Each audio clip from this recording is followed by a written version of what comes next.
उत्तिष्ठित जाग्रत प्राय वरान्निबोधक क्षूर सन धारा निसता दुरत्य दुर्गम पथस्तत् कवयो वदन्ति। उठो जागो और रुको मत जब तक लक्ष्य प्राप्त ना हो जाए। यह आध्यात्म का मार्ग तलवार की धार की तरह तीखा और दुर्गम है।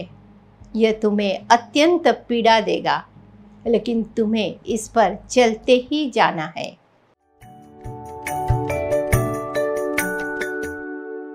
नमस्कार, उदय इंडिया डिजिटल पर आपका स्वागत है। मैं हूँ उपाली अपराजिता। आध्यात्मिक होना यानी आध्यात्म के मार्ग पर चलते हुए ईश्वर को प्राप्त करने का प्रयास करना।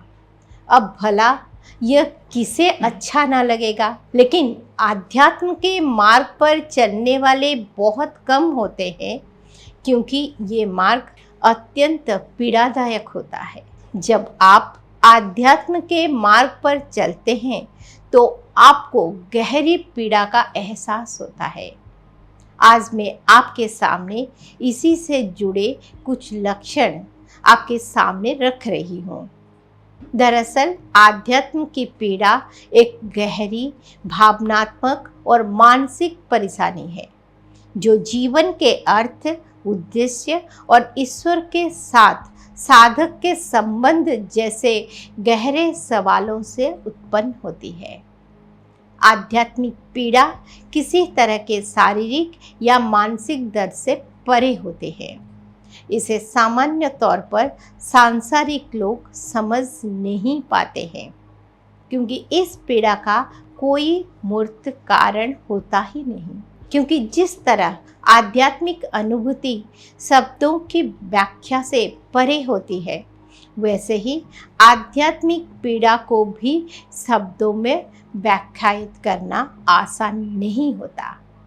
इसके कई कारण होते हैं, जैसे कि जब किसी आध्यात्मिक व्यक्ति को अपनी जीवन का कोई गहरा अर्थ या उद्देश्य नहीं मिलता है, वो स्वयं को व्यर्थ के कामों में उलझा हुआ पाता है। क्योंकि एक आध्यात्मिक व्यक्ति को ये पता होता है कि उसका उद्देश्य क्या है, वो किस कारण से संसार में आया है, लेकिन सांसारिक उलझनों में वो अपने लक्ष्य की ओर नहीं बढ़ पाता, तो ये उसे पीड़ा देता है। इसके अतिरिक्त किसी व्यक्ति का ईश्वर या किसी उच्च शक्ति के साथ संबंध खतरे में महसूस होता है, तो ये उसे पीड़ा देना लगता है।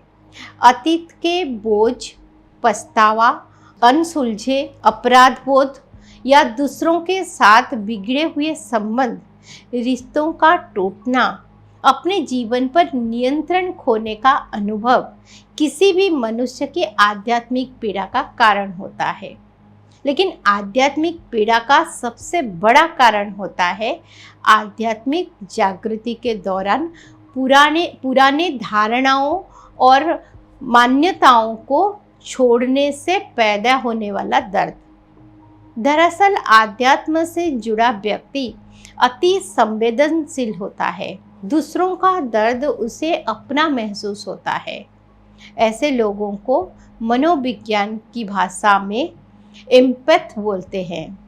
यह ऐसे आध्यात्मिक लोग होते हैं जो दूसरों का दर्द अपने ऊपर लेकर उसे ठीक करने का प्रयास करते हैं, लेकिन ये प्रक्रिया अति पीड़ादायक होती है। वास्तव में ये दर्द उस सांसारिक जंजाल से खुद को मुक्त करने की प्रक्रिया से पैदा होता है, जो आपकी आध्यात्मिक पहचान से मेल नहीं खाती। हालांकि इस दर्द का कोई मूल स्वरूप नहीं होता, लेकिन ये कोई मजाक नहीं होता। ये बेहद तीव्र और असाधारण रूप से कठिन होता है।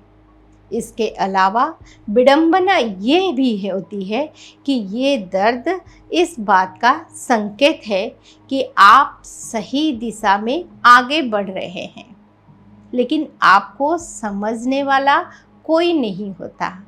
यहाँ तक कि आपके बेहद नज़दीकी लोग भी आपकी पीड़ा को महसूस नहीं कर पाते। आपको ये दर्द अकेला ही झेलना होता है। जब आप आत्म शुद्धिकरण और मुक्ति की प्रक्रिया से गुजर रहे होते हैं तो नितांत अकेले होते हैं। ईश्वर के अतिरिक्त कोई आपका साथी नहीं होता। जब आप अपनी अवचेतन में छाई पुरानी वासी और निम्न श्रेणी की ऊर्जा को मुक्त करने की प्रक्रिया शुरू करते हैं तो शुरुआती कुछ समय काफ़ी भयानक साबित होता है, क्योंकि मुक्त या शुद्ध की जा रही ऊर्जा अपने स्थान का त्याग नहीं करना चाहती। लेकिन जब आप उसे अंदर से काट कर छील कर नष्ट कर रहे होते हैं तो यही ऊर्जा आपको रोकने के लिए एक महान पीड़ा को जन्म देती है। और आपके इस दर्द का साक्षी कोई और नहीं होता। इस दर्द की कोई दवा नहीं। इसे झेलते रहने के अतिरिक्त कोई और उपाय नहीं। सिर्फ धैर्य और ईश्वर का ध्यान से प्राप्त शक्ति ही इस पीड़ादायक पड़ाव को पार करना ही एकमात्र मार्ग है।